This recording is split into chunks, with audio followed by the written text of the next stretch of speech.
This video is a Learn, Engage, and Thrive presentation produced by Inspired Engagement, a consulting firm whose purpose is to inspire engagement by facilitating significant, sustainable, strengths-based change within individuals and organizations.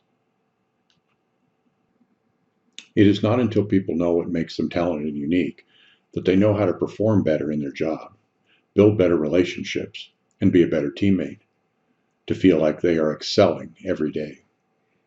The top 5 themes uncovered when you completed your CliftonStrengths assessment are your dominant themes of talent and explain the way you most naturally think, feel, and behave. Those themes of talent are your potential strengths.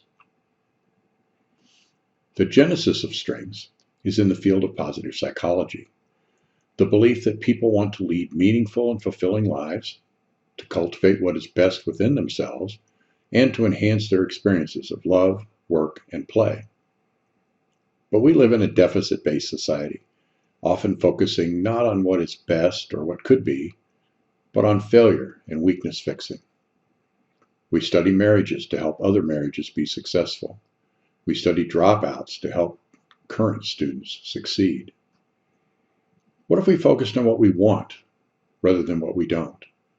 What if we studied successful marriages and applied what we learned to help other marriages succeed? What if we focused on first-generation students who graduate with honors while holding a job and raising 2 children as a single parent? What were their strengths? How did they accomplish something so difficult? Then we apply that learning to help all of our students be successful. CliftonStrengths was created by Donald Clifton. After serving in World War II, Clifton returned to the University of Nebraska-Lincoln to study and teach educational psychology. He began his research in the university library, but soon discovered that all of the psychology books he could find were about what is wrong with people. He couldn't find a single one about what might be right. Determined to focus on what is right, Clifton and his colleagues founded the Nebraska Human Resources Research Foundation, which served as a community service to students and a laboratory for graduate students to practice what was to become known as strengths-based psychology. It was then that Clifton discovered that successful people, regardless of their career, had notably different character traits than less successful ones. His research included focused interviews with people who had excelled in all walks of life, and he used this data to discover that all people have unique talents, natural, instinctive, intuitive, reoccurring ways of thinking, believing, and behaving that, if leveraged at a specific goal, will lead to excellence and success. This discovery eventually led to Clifton's acquisition of the Gallup organization and development of the CliftonStrengths assessment.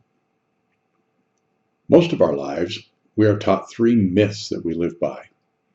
Living a strengths-based life contradicts these myths with 3 truths. The first myth we learn is that as we grow, our personality changes. That is a myth.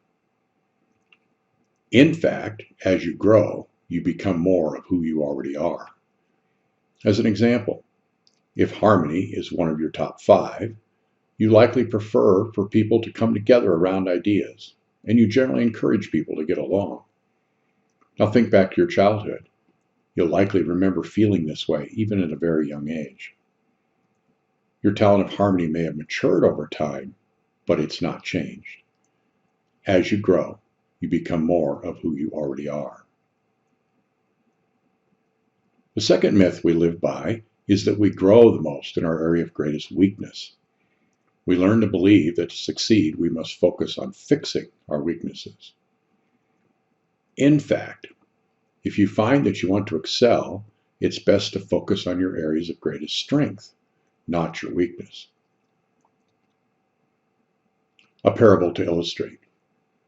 A group of animals organized a school to help their children deal with the problems of the new world.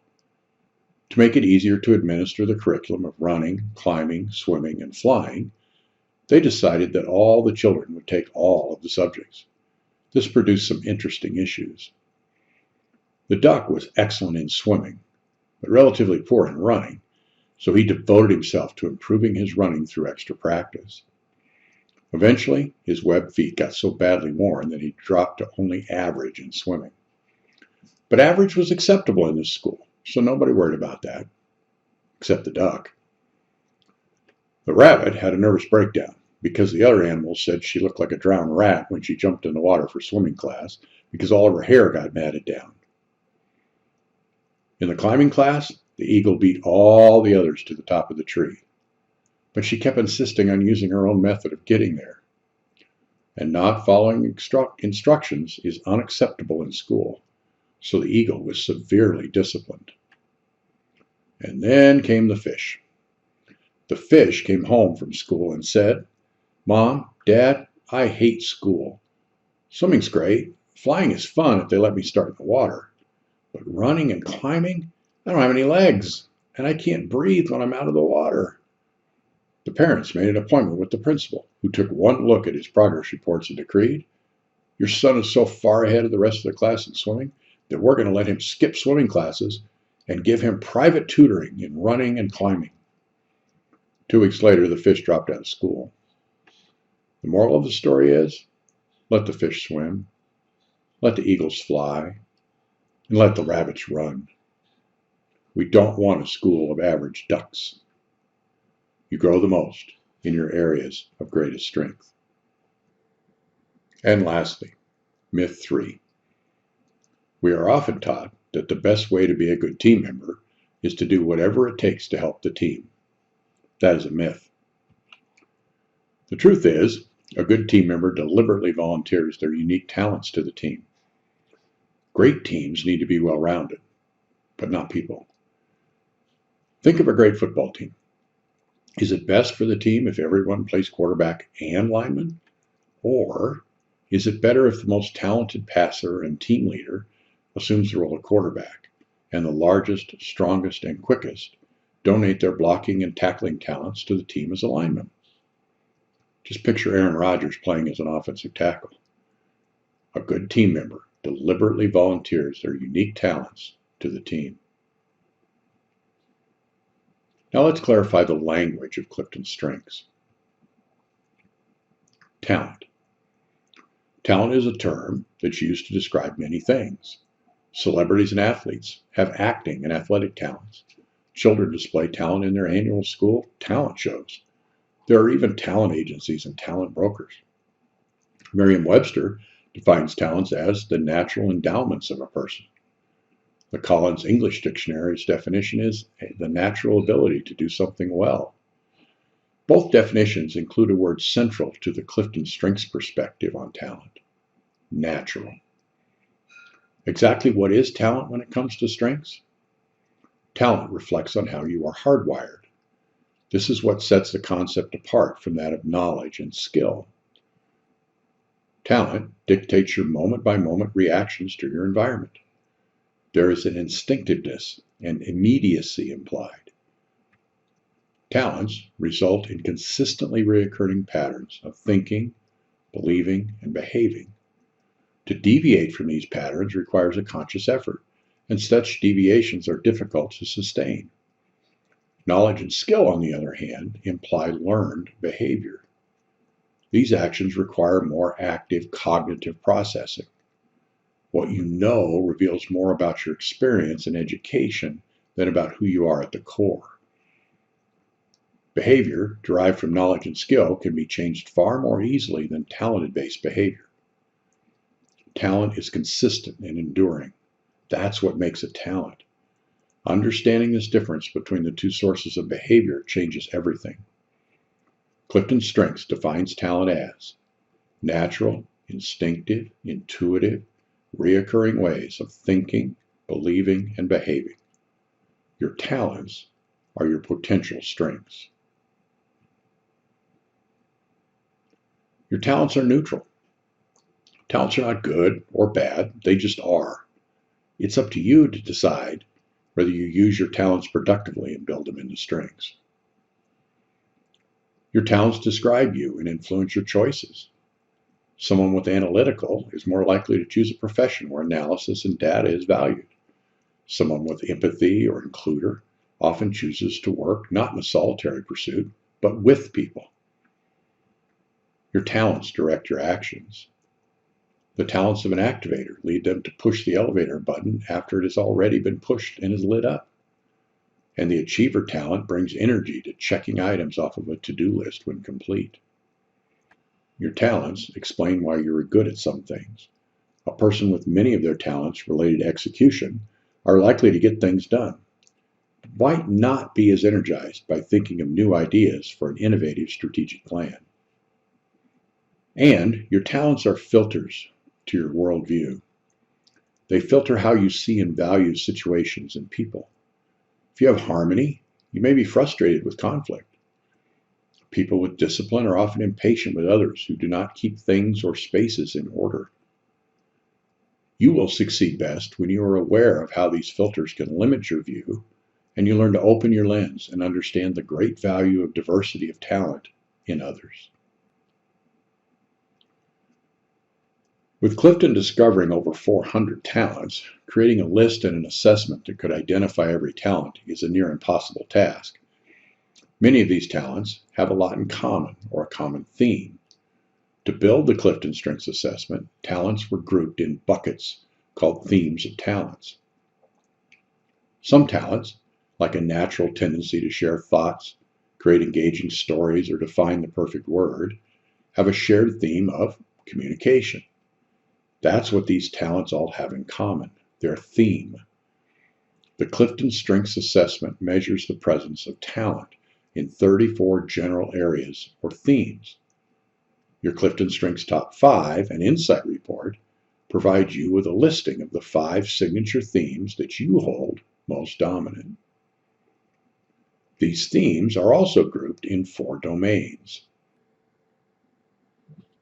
Executing themes, like responsibility or achiever, drive people to get things done. People who are energized by motivating or leading others often have influencing themes like communication, command. Themes like harmony, empathy, includer, or individualization are relationship themes and are tied to building and sustaining relationships with other people. And those who find thinking and curiosity stimulating and energizing often have strategic thinking themes like analytical, ideation, or futuristic. A word of caution. It's likely you do not have themes in all 4 domains. That's normal and common. It does not require an executing theme to get things done, nor a strategic thinking theme to think. It is simply a way of seeing your themes in relation to other themes and other people. That brings us to strengths. Strengths are talents used productively, or more specifically, strengths are talents used to consistently produce positive outcomes through near perfect performance in a specific task. Talents. Talents are your natural, instinctive, intuitive, reoccurring ways of thinking, believing, and behaving that can be productively applied. Skills and knowledge are specific to a task or outcome desired. Skills and knowledge can be learned by training and education or by the experience of doing. Developing strengths from talents requires a personal investment of time and effort. Time must be spent developing each talent and discovering how and when it is best leveraged. Effort must be made to practice, develop, and build the knowledge and skills necessary to produce the desired outcomes. Although knowledge and skills are important for building a strength, talent is always the most important. Your talents are innate and cannot be acquired, unlike knowledge and skill. For example, a leader can learn about leadership in books or in a class, knowledge. A leader can be trained to ask the right questions or create a plan, a skill. A leader can practice by spending time in leadership roles, investment. However, the innate tendency to be energized by leading a group of people at exactly the right moment in exactly the right way is a result of natural, instinctive, intuitive, reoccurring talents. This tendency or talent cannot simply be learned, only developed. The key to building a fully developed strength is to identify your most dominant talents. which are likely found within your top 5 themes, and then invest in complementing them with acquired knowledge and skill.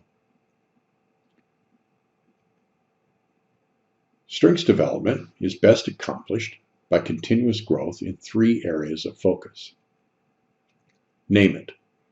While reading your CliftonStrengths report, underline words and phrases in each theme that most resonates with you. You will know what to highlight when you hear yourself thinking, "Yep, that's me." These highlighted words represent your talents found within the theme. Claim it. Consider each theme and its highlighted phrases and words, and think about a time in your life you have used or leveraged these talents to accomplish a task or build a relationship. Reflect on how the unique power and edge of your talents brought value to your life and to the life of others. Aim it. Now think of a specific goal or objective you are currently focused on, and using your knowledge of your talents and how they have led you to previous successes in your life, consider how they might specifically support you accomplishing your goals and meeting your desired outcomes. As you focus on how you can name, claim, and aim your talents, you are building and developing your talents into strengths, strengths that you can naturally leverage every day in every situation. Commit to developing your talents into strengths, and you will find yourself living an engaging, successful, and energizing life. This has been a Learn, Engage, and Thrive presentation of Inspired Engagement.